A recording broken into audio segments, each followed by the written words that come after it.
Turning 65 is a big milestone, and for many people, it comes with one very important question. Should I stay on my spouse's group health insurance plan or switch to Medicare? The answer depends on the kind of coverage your spouse has.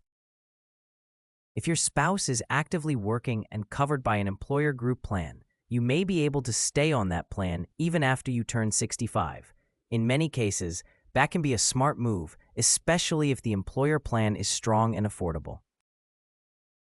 But turning 65 also makes you eligible for Medicare, and that changes the decision. One of the biggest mistakes people make is assuming they can delay Medicare Part B without consequences. If your spouse's plan is based on current employment and is considered creditable coverage, you may be able to postpone Part B without a penalty.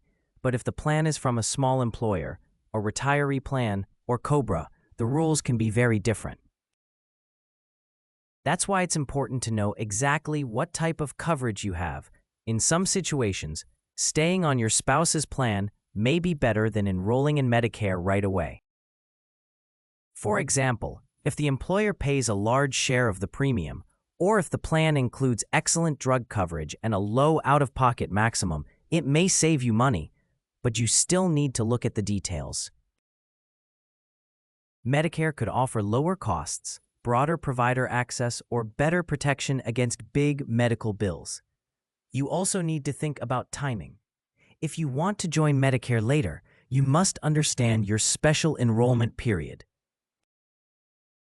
That window is usually available when your spouse's active employment coverage ends. If you miss it, you could face late enrollment penalties and gaps in coverage. So what should you do? Compare the total cost of staying on the group plan versus switching to Medicare. Look at premiums, deductibles, copays, prescription coverage, and whether your doctors are in network. And before you make a move, confirm with your employer benefits office or a Medicare expert that your current coverage counts as creditable. Turning 65 does not automatically mean you must leave your spouse's plan, but it does mean you should review your options carefully. The right choice is the one that protects your health, avoids penalties, and fits your budget.